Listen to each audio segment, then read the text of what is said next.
Yo, what is good, everybody? It is your boy, Golden Falls, Golden What Ifs, whatever you want to call me, and I'm back. This is part 3 of What If Deku had a Hulk Quirk, excuse me. And if you enjoy, please show some love. Leave a like, leave a sub, leave a comment down below, all that good stuff. And I don't got much else to say to you other than check the links in the description, Spotify, Discord, stuff like that. You feel free to check it out. But with that said, I want to get right into where we left off, so let's get it. Izuku Midoriya is going head-to-head with Shoto Todoroki, and it's going to be a spectacle. Izuku has now found a way to really channel his power in a different light and in a different way in general. He now continues to basically show off even more power than he has before, but still nowhere near the amount that he truly would have in his Hulk form. Only a very small percentage of that power can be used, with kind of him tempering his anger and tempering his kind of frustration and so on. So what does he do? Well, he completely and utterly locks in.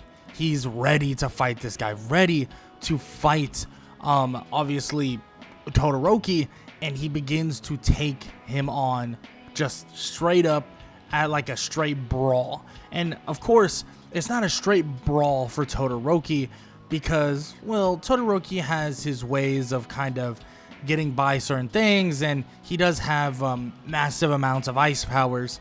So Izuku has to deal with that as well. And he does. He begins to smash through the ice every single time it gets sent to him. And Izuku realizes that this is just a matter of time. That's about stamina. It's about working. It's about being kind of more into it, and it's about really hanging on to life as long as possible.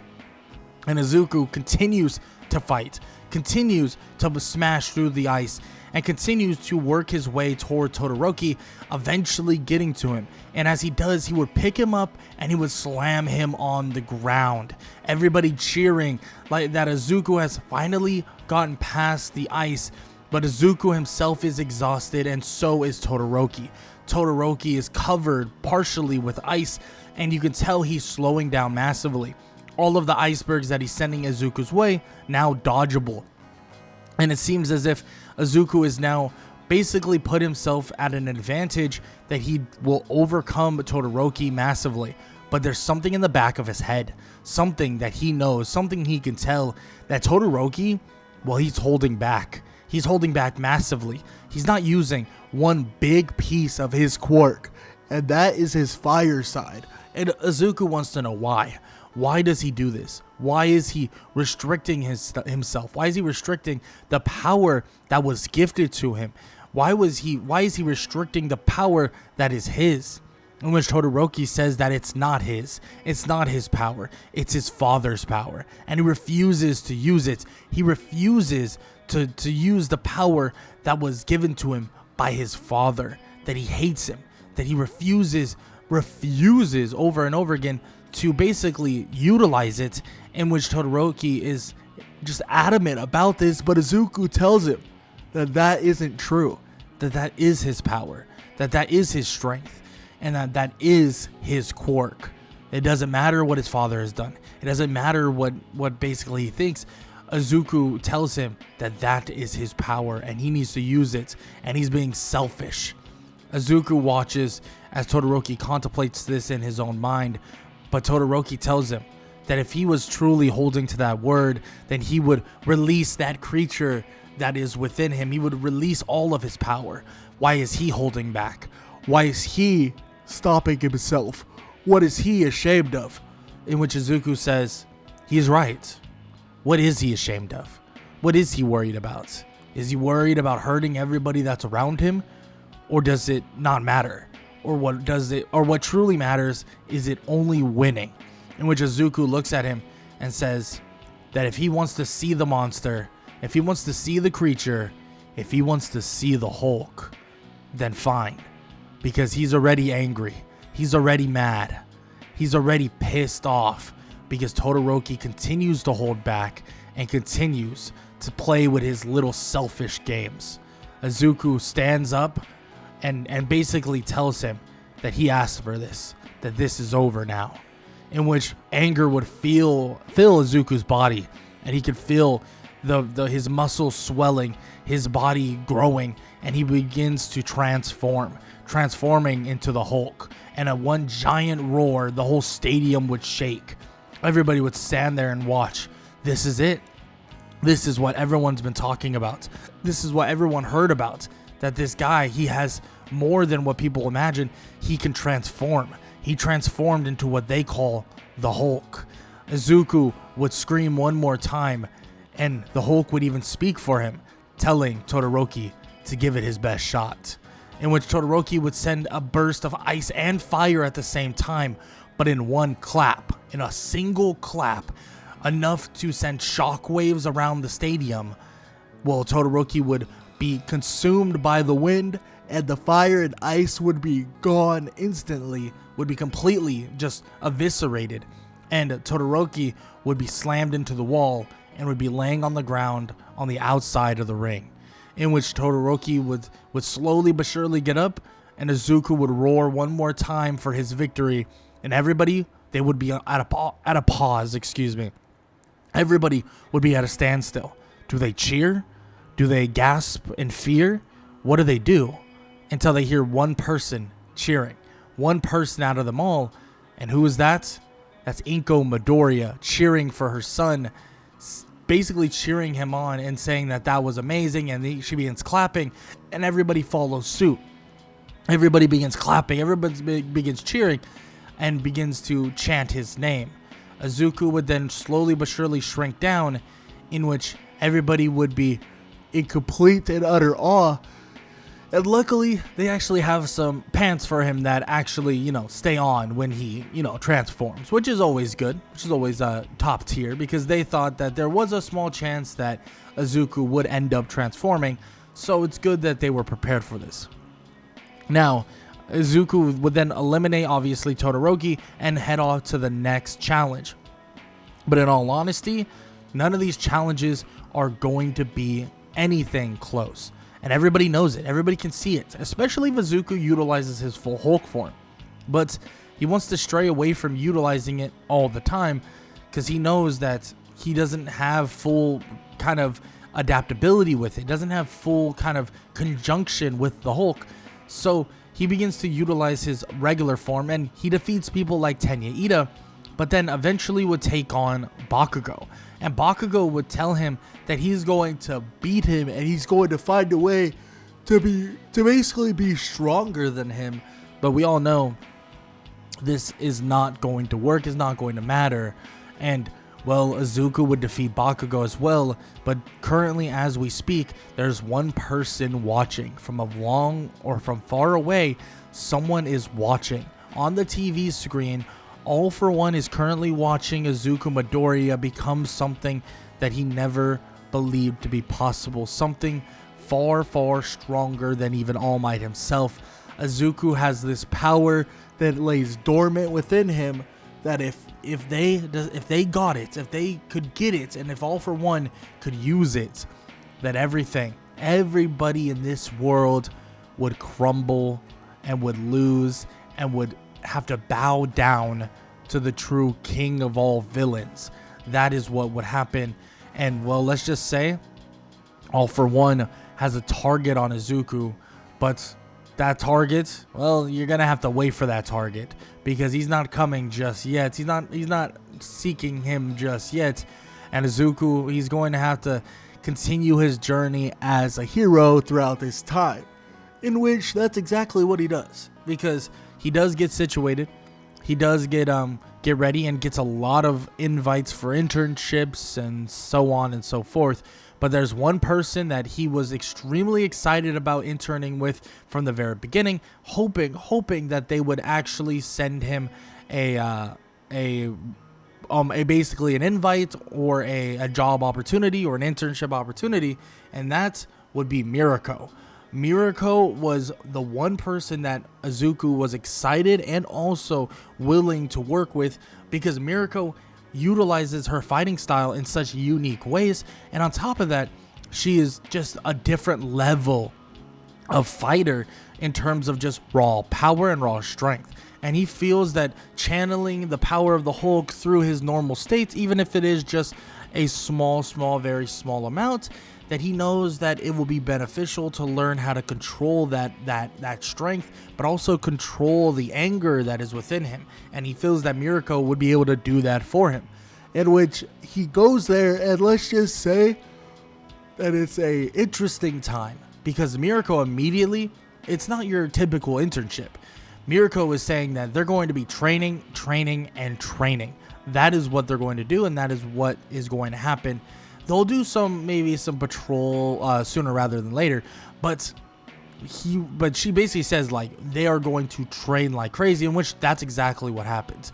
Training like crazy, in which they begin to just fight, and he learns a ton of different martial arts techniques and also techniques in general from Mirko. And it's a pretty interesting thing because, well, Izuku just has this fighting style that is very brawler-like, but Mirko actually puts some finesse to the brawler fighting style. And she really knows how to kick, and that is something that has an addition that Izuku really needs to learn. So all of this training is massively beneficial for Izuku, and massively beneficial in general as he continues to work and train and do all these different things, learning from Mirko a large amount. Now this would lead to them actually going on a bit of patrol, but here's the thing: the patrol isn't in its normal place. Mirko actually utilizes this patrol to basically show him a kind of way of moving and fighting around different areas and utilizing the areas to his own advantage. And these are things that are being taught to him and things that they train. But here's the thing: at the end of it all, there's a phone ring, and it begins to ring, and Mirko would even pick it up, asking what the heck do they want, that they're in the middle of something. But soon the happy, kind of like, determined face of Mirko would turn to a more somber looking look, and she would kind of hang up and tell Izuku that unfortunately they're gonna have to cut the internship a little bit short. In which Izuku wonders, like, why would they do that? But Mirko says that it will be all explained when he gets back to UA. And she apologizes because she did want to work with him a lot more, and he has massive amounts of potential, but she also can see him being part of her agency sooner rather than later, maybe in a work study or something along those lines, and they'll be in touch quicker than you could imagine. In which, of course, he's excited to hear this because that's an opportunity that he'll never turn down, and Izuku is just ready to check out whatever's going on at UA. But when he gets there, everybody is sad. Everybody is glum. Everybody is completely out of it. And that's because even Aizawa tells them that Tenya Ida, well, he got into a fight with the hero killer. And it seems like he was heavily outmatched. And, well, he passed on. In which everybody is shocked. No way. Really? Like, this is insane. And, of course, Izuku is shocked as well, hearing the news for the first time. And he thinks to himself that, well, like, surely, like, they could have figured something out. Surely, like, how did he even get in that situation? And so on and so forth. And it's frustrating for him to even hear these things, but it's the truth. He put himself in that situation. He really messed up, and he decided that he was going to do something that he wasn't ready for. And he put himself in a situation that ended up getting him killed, in which Aizawa tells them that they have to move on. He knows that they're sad. He knows that it hurts, but guess what? This is part of the life that they chose. This is part of the life that they wanted to be in. This is the casualties of being a hero. This is what it's like to try and be a hero. In which Izuku hears this and thinks it's the truth. It is the truth. At the end of the day, this is what happens when you try and cross that line and you're not ready to cross that line. In which Aizawa tells them all that he is going to make sure that they are prepared, so this never happens to any of them, and they're prepared always for anything that is to come. In which Izuku nods his head and he tells them all to get ready, study up, because there's a final exam coming up, but also they're going to be doing a practical final exam that they should heavily be prepared for, in which Izuku would continue studies and stuff like that, and he would finish up his studies with some of his classmates, of course, and then this would lead him to obviously taking on the regular exam and then the practical exam, which the practical exam initially was thought to be just robots, but it's actually not. This is going to be actual heroes, or more specifically, it's going to be kind of the teachers, except for one person, in which Izuku is confused. I mean, who is it going to be? Like, seriously. In which eventually he would see that an extra hero has actually joined the fray, in which Aizawa says that he has a special surprise because, well, he didn't want Izuku to go head-to-head against All Might, and All Might is, probably outclassing a lot of these students here, even with weight restraints and stuff like that, in which he would then say that he's not allowed to go into his Hulk form during this final exam, but he is going to be one-on-one. He's going to be one-on-one with Mirko, the rabbit hero, in which everybody is shocked to hear this and looks around like, where is she? Where is she? In which she jumps from a building and lands down and says that if any inclination basically was a showing of their practice spars, that he has no chance at all.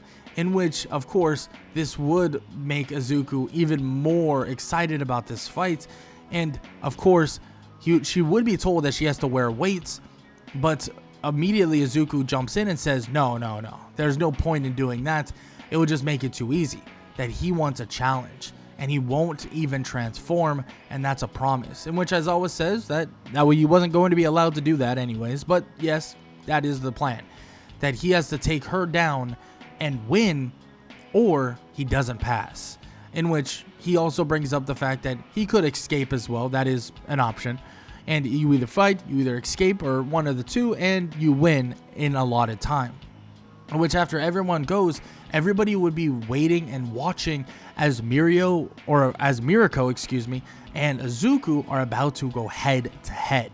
And this fight would be a freaking banger, because Izuku and her would go absolutely blow for blow. Immediately, Izuku ramps up his anger, actually slightly overpowering Mirko to an extent, just in raw power.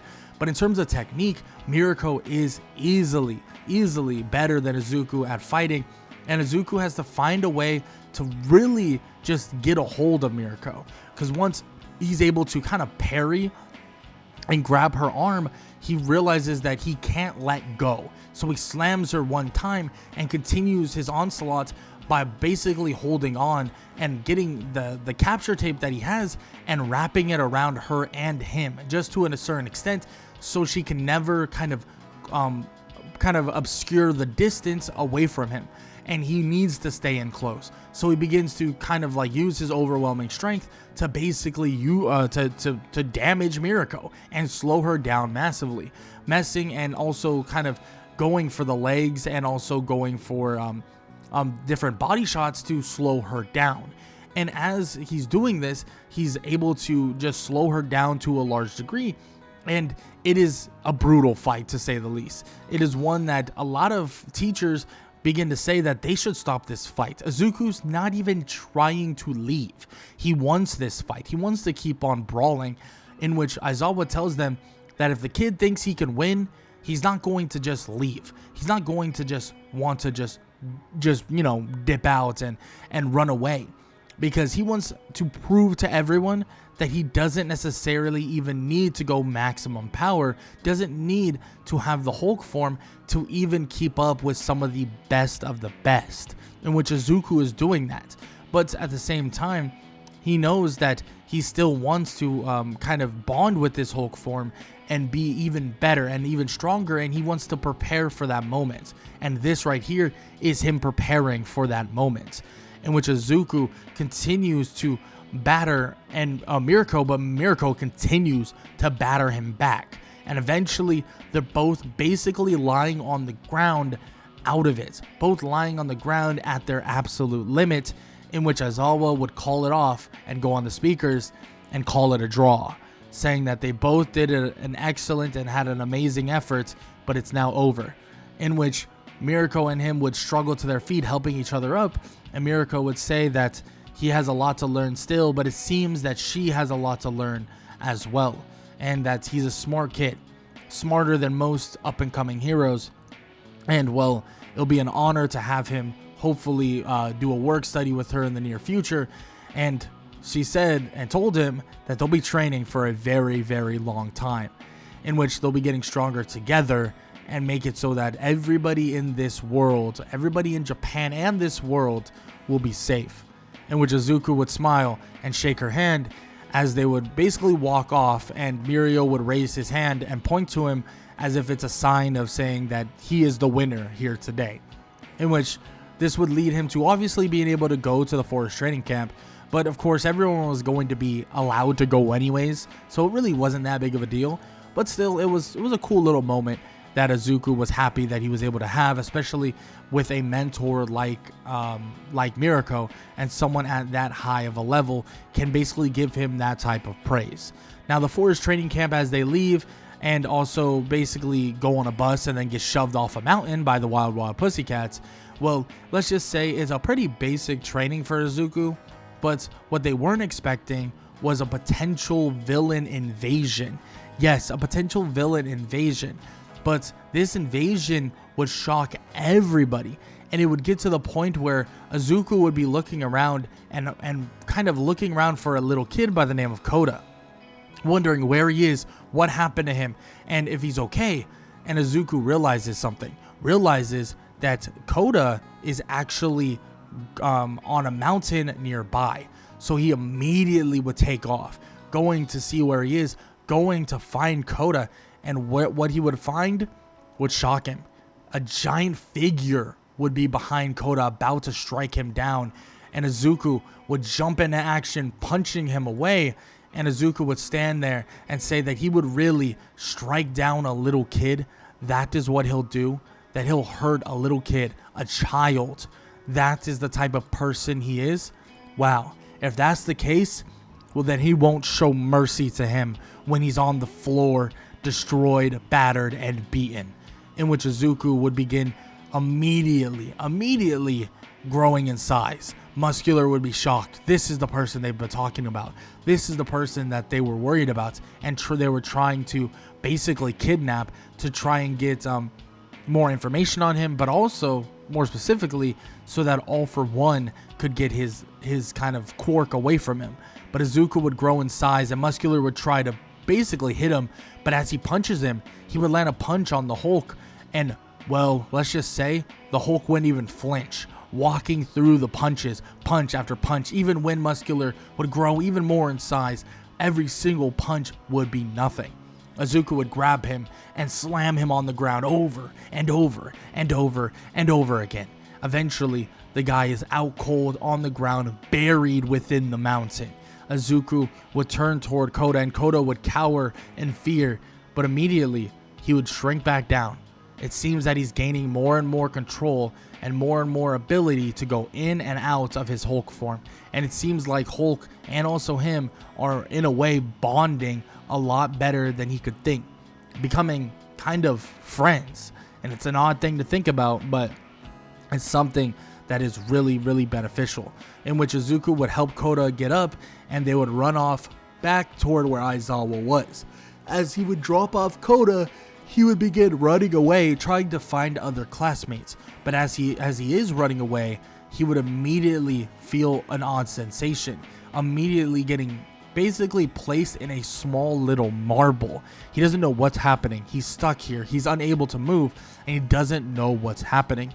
But before he knows it, everything would calm down around him, and he would appear in a different place, completely subdued, and also basically multiple people and multiple Nomus surrounding him. They would cuff him and basically not allow him to utilize his quirk. They would get technology that would actually cancel out quirks, in which Izuku would be sitting there wondering what they want. Seriously, truly what they want. In which All For One would walk in, and he would say, well, this is exactly what they want. What they want is Izuku Midoriya's power, and he's going to give it to them. And he's going to hand it over and all the power that it comes with it, and Izuku is going to just fall in line. Which Izuku would shake his head and say, that is a ridiculous idea, a ridiculous request, and a ridiculous thought. A villain like him, the almighty all for one, huh? That's who he is. But he really thinks that he's going to just roll over, that he's just going to stop, that he's just going to give him the power that is bestowed upon him. Izuku looks around and says that he doesn't have enough Nomus.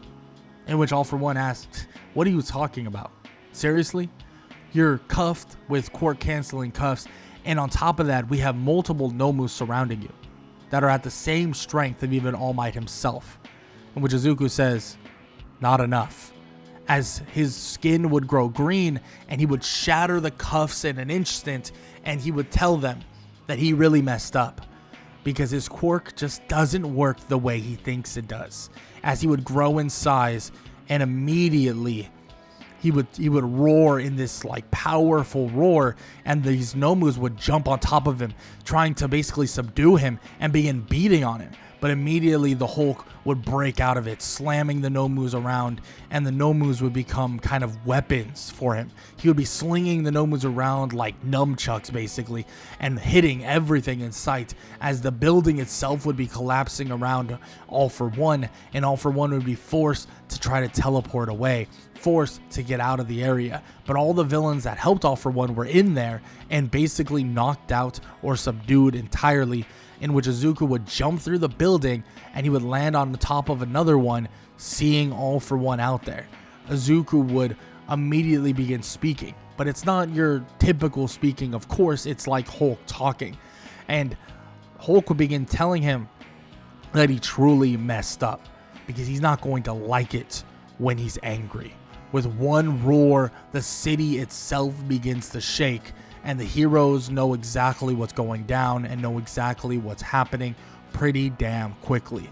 Heroes will begin kind of intervening on the area and coming to the area, and All Might would even show up himself, and Izuku would be ready for a fight with All For One. But All For One would laugh, saying that he has contingencies on his contingencies, and he has backup plans for his backup plans. And right here is just another backup plan, in which immediately Izuku would be sent flying through the air, and he would have no idea where it even came from initially, but he would turn and he would see a giant creature that was basically hiding within kind of this large building area or construction area, and they didn't even know he was there initially until he bursted through, punching Izuku. This is Gigantomachia, in which Izuku would ask the Hulk deep within his mind if he can handle this, in which Hulk would immediately smirk, in which Izuku would nod his head like kind of in reconciliation in a way, and he would say, Hulk, smash. And immediately Hulk would jump towards Gigantomachia, and All Might would do the same towards All For One, both about to embark in the fight of their lives. The Hulk versus Gigantomachia, and All Might versus All For One, and this is for keeps. This is for the end of it all. This is to stop All For One and his tyranny in its tracks. But what will happen? Well, you're going to have to find out in the final part 4, of What If Deku Had a Whole Quirk. And if you enjoy, show some love, leave a like, leave a sub, leave a comment down below, all that good stuff. Hope you guys enjoy the video, and I hope all y'all have an amazing day. Later.